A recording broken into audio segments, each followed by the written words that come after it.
Good morning everyone. दोस्तों आज है 8 अगस्त 2023 और हम लोग करेंगे द हिंदू न्यूज़पेपर के एनालिसिस। मेरा नाम है सितेंद्र चौधरी और आज कौन कौन से टॉपिक हम लोग डिस्कस करने वाले हैं। तो पहला हम लोग टॉपिक करेंगे वायरलेस सैटेलाइट इंटरनेट के बारे में, जहां पे हम लोग बात करेंगे स्टारलिंक के बारे में। तो स्टारलिंक न्यूज में क्यों है और ये कैसे काम करता है, इसके बारे में बात करेंगे अपने साइंस ऑफ टेक वाले सेक्शन से, यानी कि जीएस पेपर 3 से। उसके अलावा भैया चीता की डेथ हो रही है अभी। एक और चीते की डेथ हो गई अनफॉर्चुनेटली। थोड़ा सा कोशिश करेंगे जानने की ऐसा क्यों हो रहा है। अभी इन्वेस्टिगेशन चल रही है लेकिन कुछ रीजंस के बारे में पता चला है कि उनकी डेथ क्यों हो रही है। थोड़ा उसके बारे में हम लोग डेफिनेटली बात कर सकते हैं।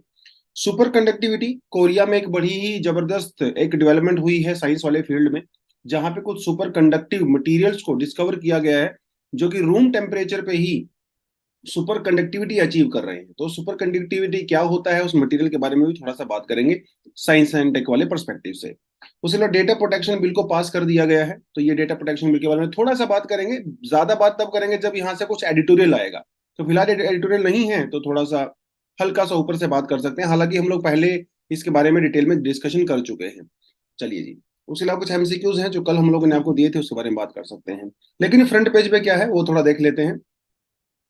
Supreme Court to appoint all women panel to oversee relief in Manipur. तो बेसिकली क्या हुआ है, सुप्रीम कोर्ट ने एक 3 जज की एक कमेटी बनाई है और इसमें जो तीनों जज हैं वो वीमेन जज हैं। एक तो इसकी बड़ी खास चीज ये है, ये फॉर्मर हाई कोर्ट जजेस रही हैं, ये अभी रिटायर हो चुकी हैं। Justice Geeta Mittal former chief justice of Jammu and Kashmir रही हैं हाई कोर्ट की। उसके अलावा जो है शालिनी फंसलकार जी, ये बॉम्बे हाई कोर्ट की रिटायर्ड जज रही हैं।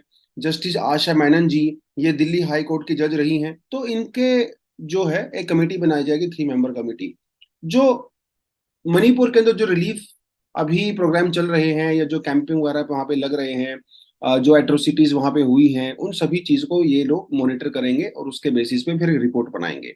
राइट, एक तो ये किया गया है। दूसरी बात जो यहाँ पे खास बात है, कौन भैया इसको मॉनिटर करेगा। अब सीधी सी बात है, चीजें तो ग्राउंड लेवल पे होंगी। ग्राउंड लेवल पे तो आईपीएस ऑफिसर दत्तात्रेय पदलिकार जी, ठीक है, ये पहले एनआईए को भी हेड कर चुके हैं और नागालैंड में भी आईबी में जब ये थे इंटेलिजेंस ब्यूरो में, तो नागालैंड में पोस्टेड थे। वो इस सारी इन्वेस्टिगेशन को मॉनिटर करेंगे। बट यहाँ इस कमेटी की खास बात यह है जो सुप्रीम कोर्ट ने बनाई है, कि यहाँ पे मॉनिटर करने के लिए ना मल्टीपल लेयर्स हैं। और स्टेट गवर्नमेंट के ऊपर यानी कि स्टेट मशीनरी के ऊपर इतना भरोसा नहीं है सुप्रीम कोर्ट को कि वो इंडिपेंडेंटली काम करेंगे और उसको मतलब पूरी तरह से न्यूट्रल होकर काम करेंगे। तो ये जो कमिटीज बनाई जाएंगी, ये कमेटी जो है इनको कौन हेड करेगा, DGP, director general of police. लेकिन वो मणिपुर स्टेट से नहीं होंगे, वो अलग अलग स्टेट से होंगे, क्योंकि कोर्ट का ये कहना है कि स्टेट पुलिस का यहाँ पे कंट्रोवर्शियल रोल है, इसीलिए से हम लोग बाहर से मॉनिटर करेंगे। तो देखिए कई लेवल पे मॉनिटरिंग होगी। तो डीजीपी जो है वो बाहर स्टेट से हैं, जो आईपीएस है ऑफिसर दत्तात्रेय जी वो भी बाहर से हैं। उसके अलावा सीबीआई को कुछ केस यहाँ पे दिए गए हैं जो खासकर वीमेन वायलेंस हुआ था, वो वहां पे दिए गए हैं। और फिर 3 जज हैं जो उसको पूरे को हेड करेंगे। तो मल्टीपल लेयर्स में ये जो इन्वेस्टिगेशन चलने वाली है, एंड लेट्स होप कि ये जो पूरी कमेटी है, जो भी चीजें यहाँ पे हो रही हैं, वो पूरा न्यूट्रल तरीके से हो और जस्टिस जो मिलना चाहिए जिसको, वो उसको मिले। तो उसकी हम लोग कोशिश करेंगे और उम्मीद भी करते हैं। चलिए जी। सो आगे बढ़ने से पहले, बड़ा ही टाइम से आप बच्चे रिक्वेस्ट कर रहे थे आंसर राइटिंग के प्लान के लिए, तो फाइनली हम लोगों ने बना लिया है मास्टर आंसर राइटिंग प्रोग्राम, जो कि बहुत जल्दी स्टार्ट होने वाला है। फर्स्ट बैच जो है 11 अगस्त को एक्चुअली स्टार्ट होगा, बहुत ही जल्दी। इसकी टाइमिंग होगी शाम को 5 बजे से 6 बजे के बीच में। तो अगर आप इसको ज्वाइन करना चाहते हैं आप ज्वाइन कर सकते हैं। देखिए सीधी सी बात है भैया, यूपीएससी में तो सारा खेल आंसर राइटिंग का ही होता है ना। आपके दिमाग में जितना मर्जी कंटेंट हो उससे इतना फर्क नहीं पड़ता है, लेकिन कंटेंट अगर थोड़ा भी है, अगर आप उसको पेपर के ऊपर क्वेश्चन के डिमांड के हिसाब से अगर लिख पा रहे हैं तो आपको स्कोर मिलता है। सिर्फ कंटेंट याद करने से, रट्टा मार लेने से ही सब चीजें नहीं होती हैं। अल्टीमेटली मेंस में जब स्कोर करते हो वही काउंट होता है। राइट, तो इसीलिए आप इसको ज्वाइन करना चाहते हो तो कर सकते हो। ये व्हाट्सएप नंबर दिया हुआ है, आप इस पे जाके मैसेज वगैरह करके पूरी इन्फॉर्मेशन ले सकते हैं। अपार्ट फ्रॉम दैट हमारे फाउंडेशन कोर्स भी जल्दी ही स्टार्ट होने वाला, आप इसको भी ज्वाइन कर सकते हो। मेंटरशिप प्रोग्राम आप ज्वाइन कर सकते हो यूपीएससी 2024 के लिए। व्हाट्सएप नंबर आपको यहाँ पे दिया हुआ है। इसमें बहुत सारी चीजें आपकी कराई जाती हैं। देखिए हर किसी की स्ट्रेंथ वीकनेस अलग अलग होती है, तो एक प्लान सबके लिए काम नहीं करता है। कस्टमाइज तरीके से, पर्सनलाइज तरीके से स्टडी प्लान बनाना पड़ता है। कुछ लोग वर्किंग होते हैं, कुछ कॉलेज में जा रहे होते हैं, कुछ लोग यूपीएससी की फुल टाइम प्रिपरेशन कर रहे होते हैं, सबके लिए प्रोग्राम अलग अलग होता है। और यहाँ पे 1-to-1 मेंटरशिप सेशन रखे जाते हैं, लाइव टेस्ट वगैरह सब यहाँ पे होता है, रियल टाइम इंटरेक्शन आपकी मेंटर्स के साथ होती है, इंटरव्यू गाइडेंस प्रोग्राम यहाँ पे दिया जाता है। और उसके अलावा जो प्रीलिम्स की टेस्ट सीरीज है 30+ जिसपे टेस्ट होते हैं, उसकी एक्सेस भी आपको दी जाती है। मेंटरशिप बहुत जरूरी है। अगर आप पहले एनसीईआरटी वगैरह कर चुके हो, अपनी बेसिक जो पढ़ाई है वो कर चुके हो, तो आपकी मेंटर की हमेशा रिक्वायरमेंट होती है, जो टाइम टू टाइम आपकी स्टडी को, आपकी प्रोग्रेस को मॉनिटर करें और आपको गाइड करें। तो इसके लिए आप हमारे व्हाट्सएप नंबर को ज्वाइन कर सकते हो। फाउंडेशन कोर्स के लिए भी व्हाट्सएप नंबर आपको दिया हुआ है। सैटरडे को हमारी करंट अफेयर की क्लासेस होती हैं, आपको मैं पहले बहुत बार बता चुका हूँ। ये कोड आप यहाँ से स्कैन कर सकते हो, क्यूआर कोड को ज्वाइन कर सकते हो। SC1000 अगर आप ये को ऐड करते हो कोड, 1000 रुपीज का डिस्काउंट भी मिल जाता है। चलिए जी, अनाउंसमेंट बहुत हो गई, अब चलते हैं टॉपिक के ऊपर। आज का दिन बड़ा खास दिन है। आज के दिन क्या हुआ था, 8 अगस्त 1942 को महात्मा गांधी जी ने क्विट इंडिया मूवमेंट को आज के ही दिन लॉन्च किया था। मुंबई से लॉन्च किया था। और उन्होंने क्या कहा था, गांधी जी ने कहा था कि let every Indian consider himself to be a free man. बस अब और हम लोग अंग्रेजों की गुलामी सहन नहीं करेंगे। हर इंडियन को ये मान लेना चाहिए कि अभी वो फ्री हैं। और यहीं पे उन्होंने कहा था स्लोगन, डू और डाई, करो या मरो। मतलब ये भैया आखिरी टाइम है, इसके बाद मौका नहीं मिलेगा। और वैसे भी देखिए 1942 का समय है, गांधी जी 1969 में जो है पैदा हुए थे, राइट। 70 साल के प्लस थे वो, तो बूढ़े बुजुर्ग भी हो गए थे काफी। तो उस समय इन्होंने कहा कि भैया दिस इज डू और डाई, लास्ट टाइम है, जो करना है आप कर लीजिए, राइट। और जैसा कि आपको पता ही है कि ये जो क्विट इंडिया मूवमेंट चला था, तुरंत अंग्रेज लोग, भैया ब्रिटिशर्स एकदम हरकत में आ गए थे। तो जितने भी बड़े बड़े लीडर्स थे, गांधी जी, नेहरू जी, पटेल जी, सबको अरेस्ट कर लिया गया था और 3 साल तक जेल में रहे ये लोग। हालांकि इसमें से बीच में कुछ लोगों को छोड़ दिया गया, जैसे गांधी जी को थोड़े समय के बाद छोड़ दिया गया था, क्योंकि उनकी उन्होंने आमरण अनशन रखा था। उनकी हेल्थ काफी डिटीरियोरेट हो गई थी, बुजुर्ग आदमी थे तो हो ही जाती है, आप इतना टाइम तक भूखे नहीं रह सकते हो। तो उनको जल्दी छोड़ दिया गया था। उसके अलावा बाकी जो 3 लीडर्स थे वो सब वहां पे जेल में रहे कई सालों तक। जो बिजनेस क्लास थी हमारे यहाँ पे यूजली, उन्होंने 1942 के क्विट इंडिया मूवमेंट को सपोर्ट नहीं किया था, क्योंकि उस समय सेकंड वर्ल्ड वॉर भी चल रहा था, तो बहुत ज्यादा डिमांड थी इंडस्ट्रियल प्रोडक्ट्स की। तो उनका बिजनेस बड़ा अच्छा चल रहा था भैया, तो वो क्यों करेंगे, तो उन्होंने इसको एक्चुअली सपोर्ट किया था, ब्रिटिशर्स पॉलिसी को सपोर्ट किया था, राइट। उसके अलावा बहुत जल्दी समय में ब्रिटिशर्स ने क्रश कर दिया था मूवमेंट को देश भर में। देखिए सीधी सी बात है, नेता जितने भी हमारे लीडर्स थे वो तो सब जेल में थे। आम आदमी को गाइड कौन करेगा, कोई कोऑर्डिनेशन नहीं था, कोई प्रॉपर प्लानिंग नहीं थी एज सच, सिर्फ लॉन्च कर दिया गया था। तो वीक कोऑर्डिनेशन होने की वजह से कहीं ना कहीं ऐसा माना जाता है कि जो क्विट इंडिया मूवमेंट थी वो कहीं ना कहीं फेल हो गई थी। One of the greatest achievement of the Quit India movement was to keep the Congress party united. ये बड़ी अच्छी बात हुई कि कांग्रेस पार्टी यूनाइटेड रही थ्रू आउट द मूवमेंट। चाहे नेता जेल में भी थे, उसके बावजूद भी वो सब चीजें यहाँ पे चली। और यही वो दौर है जब आजाद हिंद फौज का जो भी चल रहा था, एक जबरदस्त मूवमेंट, वो भी इसके साथ ही चल रहा था। तो उस समय देश में लहर तो बहुत जबरदस्त थी। कई जगह पे वायलेंस भी हुआ ऑफ कोर्स, क्योंकि जब डू और डाई बोल दिया गया है तो कुछ लोगों ने मान लिया कि आखिरी मौका है, या तो वायलेंस करो, पीसफुल तरीके से करो, जो भी करो, अभी अंग्रेजों को यहाँ से भगाना है। हालांकि वो मूवमेंट को क्रश करने में सफल रहे। फिर बाद में जो म्यूटिनी हुई, नेवल म्यूटिनी हुई, आजाद हिंद फौज के जो जो सोल्जर्स थे उनके ऊपर केस वगैरह चले, तो वो मूवमेंट बड़ी स्ट्रांग हुई। सेकेंड वर्ल्ड वॉर के बाद ब्रिटिश जो है वो होल्ड नहीं कर पाए अपनी कॉलोनीज को, बहुत सारी चीजें हुई जो कि बाद में इंडिपेंडेंस जो है हमें वो यहाँ पे डेफिनेटली मिली। बाद में कांग्रेस पार्टी को जो है बैन कर दिया गया ब्रिटिशर्स के द्वारा आफ्टर दिस मूवमेंट। चलिए, न्यूज जो यहाँ से आती है एक आती है, देखिए, Musk Starlink why the new sovereign of the low earth orbit is a bad news. ठीक है, अब ये बात हो रही है स्टारलिंक की। स्टारलिंक क्या है?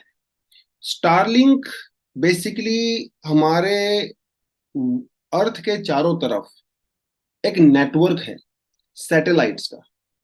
कहा जा रहा है कि भैया जो इलोन मस्क है, उनकी जो कंपनी है स्टारलिंक, उनका प्लान है 40,000+ इस तरह के छोटे छोटे सैटेलाइट्स को अर्थ के पूरे चारों तरफ उसको सेट करने का। और ये कहाँ पे सेट होंगे? लो अर्थ ऑर्बिट में सेट होंगे। लो अर्थ ऑर्बिट का मतलब ये है कि around 550 kilometre from the surface ये लोग सेट करने वाले हैं। हालांकि अभी थोड़े ही हुए हैं, 300-400 के आसपास ही हुए हैं, लेकिन प्लान बहुत बड़ा है, 40,000+ का प्लान है। और ये क्या करते हैं, ये आपको इंटरनेट कनेक्टिविटी प्रोवाइड करवाते हैं। अभी ये न्यूज में क्यों है, न्यूज में इसीलिए है, यूक्रेन वॉर की वजह से न्यूज में है। You know very well, Ukraine के अंदर जो चीजें हो रही हैं, तो वहां पे जो नॉर्मल नेटवर्क कनेक्शन होता था इंटरनेट, वो तो बंद हो गया था। तो स्पेस एक्स ने बेसिकली वहां पे प्रोवाइड करवाया है इंटरनेट, हाई स्पीड इंटरनेट होता है, जिसकी वजह से यूक्रेन के लोग इंटरनेट यूज कर पा रहे हैं। तो जैसे मैंने आपको बता ही दिया स्टारलिंक के बारे में थोड़ा सा। और क्योंकि लो अर्थ ऑर्बिट में होता है, ब्रॉडबैंड इंटरनेट कनेक्शन होता है, हाई स्पीड होता है, लेटेंसी काफी कम होती है। यूजली जो हमारे कम्युनिकेशन सैटेलाइट्स होते हैं वो 35,000 किलोमीटर के आसपास होते हैं, लेकिन क्योंकि इसका जो ऑल्टीट्यूड है वो बहुत कम है, अराउंड 450 किलोमीटर, तो इसकी वजह से सिग्नल वहां पे जाना और सिग्नल वहां से रिसीव करना बहुत कम समय में होता है। तो लेटेंसी बहुत कम होती है। राइट, लेटेंसी मतलब ये होता है कि जब आप सिग्नल भेजते हो और सिग्नल रिसीव करते हो, उसके बीच में जो गैप होता है उसे लेटेंसी बोलते हैं। यहाँ पे लेटेंसी बहुत कम है।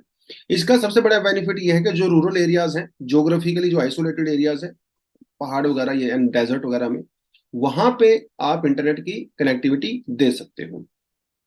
ये जितने भी सैटेलाइट होते हैं वो स्पेस के अंदर घूमते रहते हैं, तो सीधी सी बात है भैया, जो अर्थ की ग्रेविटी है वो उनको अपनी तरफ खींचती है, तो कहीं ना कहीं वो अर्थ के ऊपर दोबारा आके फॉल हो सकते हैं। बट उसके लिए क्या होता है, उनके अंदर थ्रस्टर्स लगे होते हैं। थ्रस्टर्स की वजह से वो अपने ऑल्टीट्यूड को मेंटेन रखते हैं। और ये थ्रस्टर्स के लिए जो है कहीं ना कहीं एक क्रिप्टोन गैस होती है, न्यूट्रल गैस होती है, उसका भी यहाँ पे यूज किया जाता है। यूजली जो हम लोग केबल नेटवर्क का यूज करते हैं अपने घरों में ब्रॉडबैंड वगैरह के लिए, वहां पे इस तरह की टेक्नोलॉजी काम नहीं करती है। यहाँ पे रेडियो सिग्नल के द्वारा इंटरनेट को ट्रांसफर किया जाता है और रिसीव किया जाता है सिग्नल्स को, जो कि हमारे स्पेस के वैक्यूम के अंदर भी घूम सकते हैं। और हाई जो स्पीड डेटा जो है वहां पे इसको ट्रांसफर किया जाता है। राइट, तो ये कुछ कुछ चीजें यहाँ पे हैं। अभी 3,000 के आसपास जो है वो ऑपरेशनल है, और 40,000 का जैसा मैंने आपको बताया वो लगभग जो है इनका प्लान है। और लेकिन सब चीजें अच्छी नहीं है। अच्छी चीज तो ये है कि लेटेंसी बहुत कम है, वाइबल है, सस्ता पड़ता है, इसके लिए आपको कोई टावर वगैरह बनाने की रिक्वायरमेंट नहीं होती है। जो डिश टीवी का एंटीना होता है, इस तरह के एंटीना को आप अपने घर के ऊपर लगा सकते हो और वो सिग्नल डायरेक्टली रिसीव कर सकता है। ट्रेडिशनल जो तरीके होते हैं उससे काफी इजी आपका यहाँ पे रहता है, सस्ता भी पड़ता है ऑफ कोर्स। लेकिन प्रॉब्लम ये है, एक तो इसकी कवरेज बहुत ज्यादा नहीं है, लोअर हाइट होने की वजह से कवरेज काफी कम होती है सरफेस के ऊपर। उसके अलावा ऐसा भी कहा गया है नासा के द्वारा 2022 की रिपोर्ट में कि इससे स्पेस डेबरी जो है, जो कचरा होता है डेबरी, वो भी बढ़ सकता है आने वाले समय में, इवन अभी भी बढ़ गया है। इससे विजिबिलिटी में भी बड़ा डेंजरस है भैया। जो हम लोग स्काई ऑब्जर्व करते हैं वो सारी चीजें, तो क्योंकि इतने सारे सैटेलाइट नीचे घूमते रहते हैं, तो उनकी लाइट आपको दिखती है, तो जो आसमान है वो साफ नजर नहीं आता है। तो वो विजिबिलिटी की दिक्कत भी यहाँ पे हमेशा रहती है। जो स्पेस वगैरह स्टडी करते हैं उनको प्रॉब्लम, लाइट पोल्यूशन की प्रॉब्लम है। रात को अगर आप आसमान की तरफ देखोगे तो आपके तारे नजर नहीं आएंगे, आपको ये छोटे छोटे सैटेलाइट्स नजर आएंगे, जिसकी वजह से वो सारी दिक्कतें होती हैं। तो ये तो कुछ प्रॉब्लम इन्होंने यहाँ पे बताई हैं, थोड़ी आप चीजें इसको देख सकते हैं। International cheetah experts will be consulted, government tells Supreme Court. देखिए, जितने चीता हम लोगों ने इंट्रोड्यूस किए थे, 20 अडल्ट चीतास, ठीक है, जिसमें से कुछ साउथ अफ्रीका से आए थे, जिसमें से कुछ नामीबिया से आए थे, जिनमें से अनफॉर्चुनेटली 9 की डेथ हो चुकी है, 2 अनफिट हैं, इनके भी डेथ होने के काफी हाई चांसेस हैं, और एक यहाँ पे मिसिंग नजर आ रहा है। 1 साल से लगभग 1 साल में ये चूक हो चुका है। पिछले साल जो है हम लोगों ने इनको इंट्रोड्यूस किया था मोदी जी के बर्थडे पे, और अभी तक आप देखें सिर्फ 11 बचे हैं, 45% की तो डेथ हो चुकी है।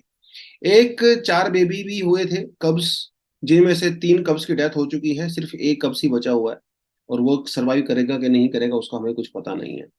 क्यों हो रही है डेथ ये? तो इन्वेस्टिगेशन अभी तो खैर गवर्नमेंट अपनी तरफ से करेगी, कुछ इंटरनेशनल एक्सपर्ट्स को वहां पे अपॉइंट किया जाएगा।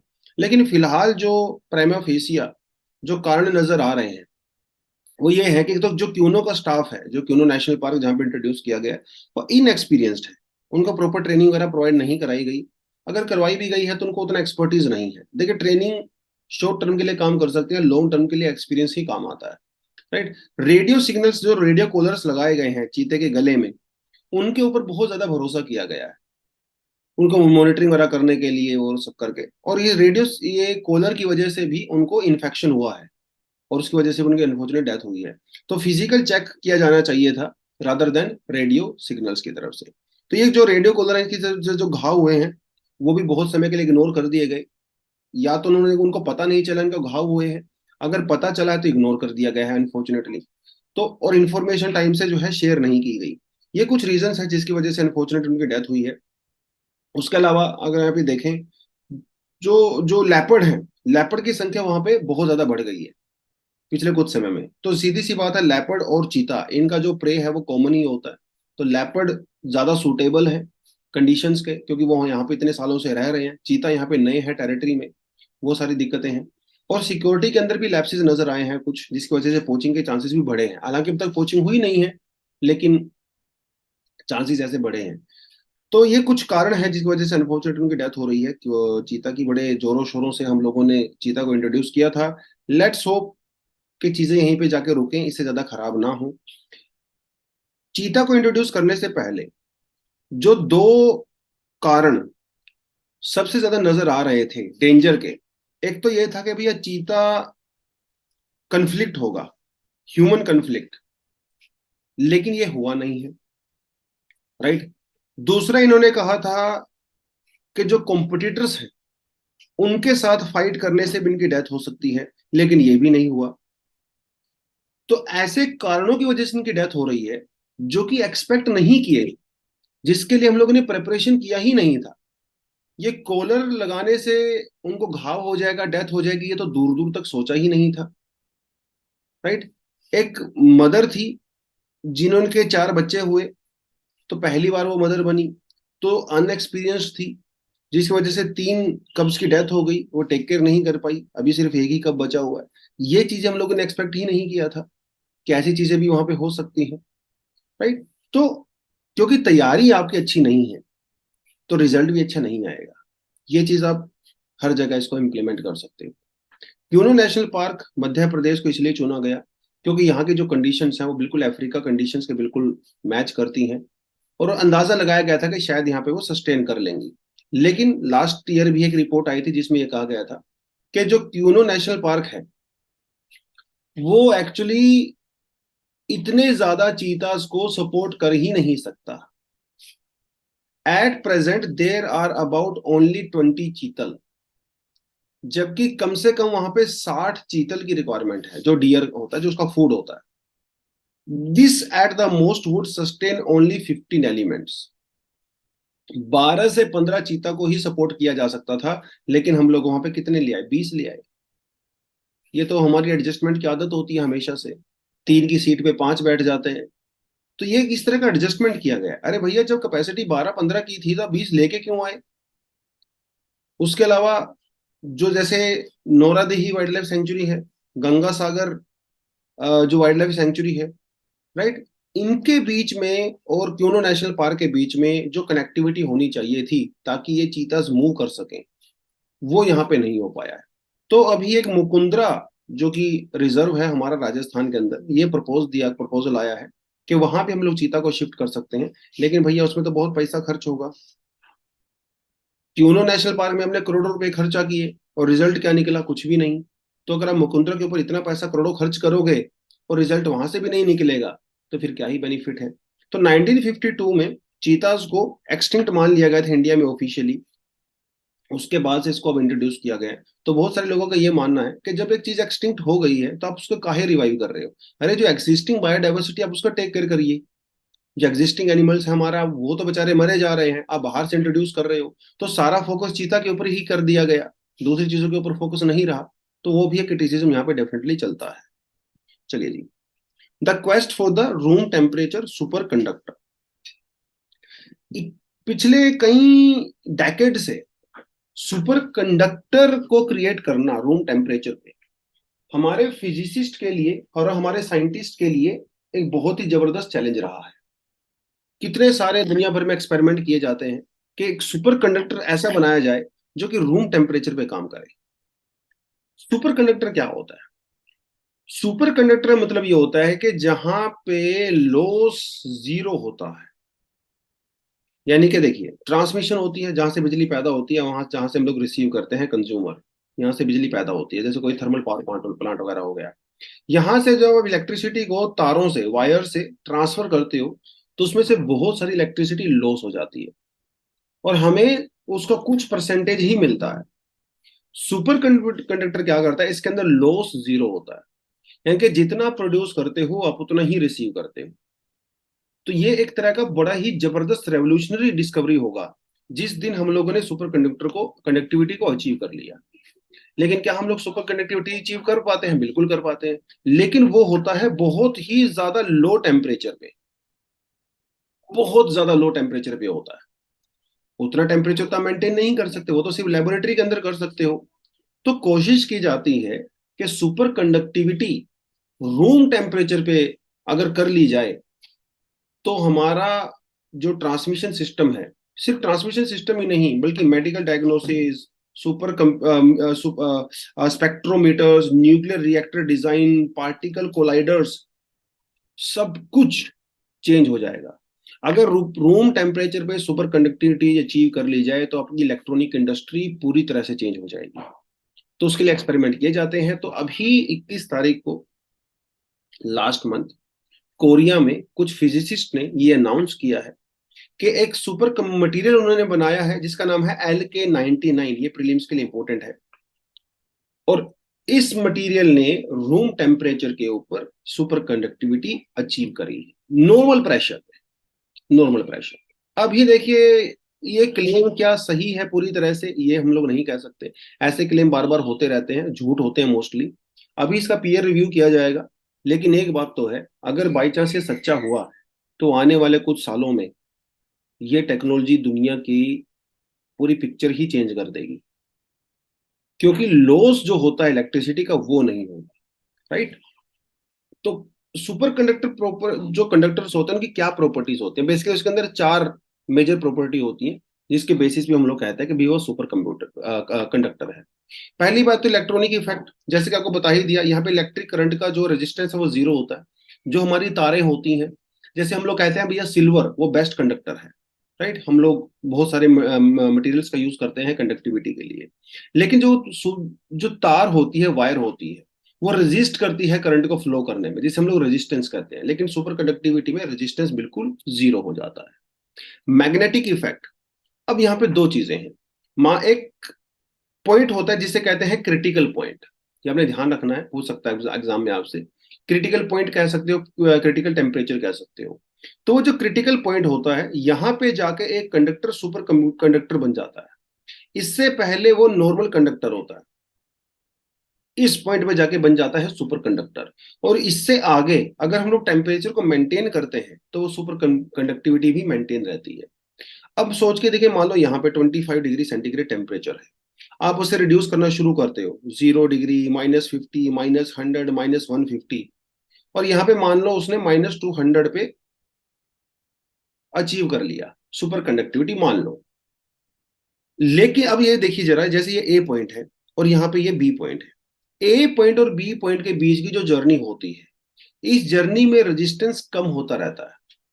और फाइनली यहां तक आते हैं जब क्रिटिकल पॉइंट आता है तो वो रेजिस्टेंस जीरो हो जाता है। उसके ऊपर डिपेंड करती है मैग्नेटिक प्रॉपर्टी। तो दो तरह के सेमीकंडक्टर इन्होंने बताए हैं, टाइप 1 और दूसरा है टाइप 2। टाइप 1 क्या कहता है? वो ये कहता है कि भाई देखिए, टाइप 1 ये कहता है कि it will expel the magnetic field from its body as long as the field strengthen is below the critical value. इस पूरी जर्नी में क्रिटिकल वैल्यू से नीचे जब वो सुपर कंप्यूटर कंडक्टर बन रहा है, उस प्रेपरेशन के दौरान वो मैग्नेटिक फील्ड को रिपेल करेगा, उसे अट्रैक्ट नहीं करेगा। इस इफेक्ट को कहते हैं मीजनर इफेक्ट। प्रीलिम्स में आपसे 100% ये क्वेश्चन पूछ सकता है, मीजनर इफेक्ट क्या होता है? मीजनर इफेक्ट वो होता है जब कोई वायर, जब कोई कंडक्टर, जब सुपर कंडक्टर कंडक्टर बन रहा है, उस प्रोसीजर में मैग्नेटिक फील्ड को रिपेल करता है, एक्सपेल करता है उसको। टाइप 2 सुपर कंडक्टिविटी क्या होती है? इसमें अलग अलग स्टेज होती हैं, super conducting stage, non super conducting stage. उस केस में क्या होता है, वो मैग्नेटिक फील्ड को रिपेल नहीं करता है। इस इफेक्ट को कहा जाता है फ्लक्स स्पिनिंग। तो फ्लक्स स्पिनिंग, मीजनर इफेक्ट ये आपको थोड़ी थोड़ी चीजें प्रीलिम्स के लिए पता होना चाहिए। पूछ लेगा वो आपसे साइंस वाले पोर्शन से, डेफिनेटली पूछेगा। एक होता है थर्मोडायनेमिक इफेक्ट। थर्मोडायनेमिक इफेक्ट जो है वो स्पेसिफिक हीट की बात करता है।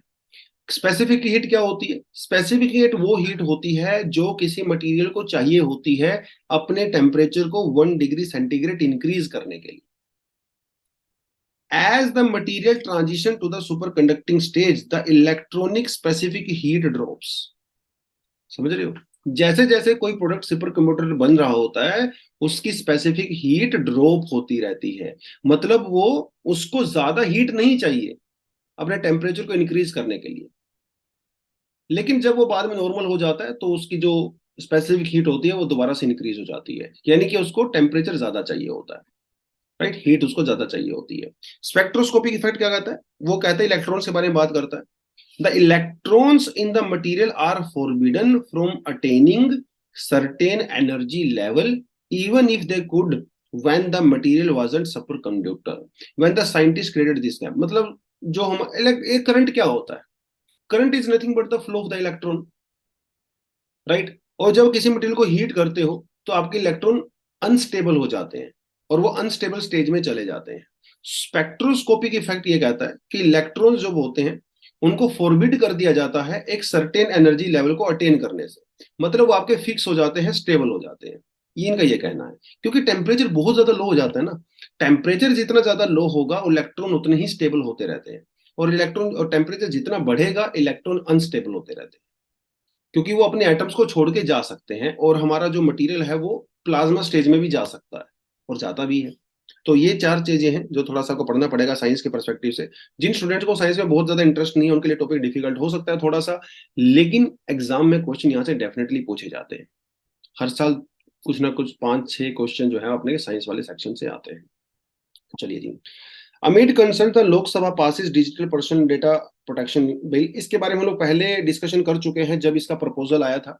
अभी इसको लोकसभा में पास कर दिया गया है, राज्यसभा में इसको इंट्रोड्यूस किया जाएगा जब ये पास होगा।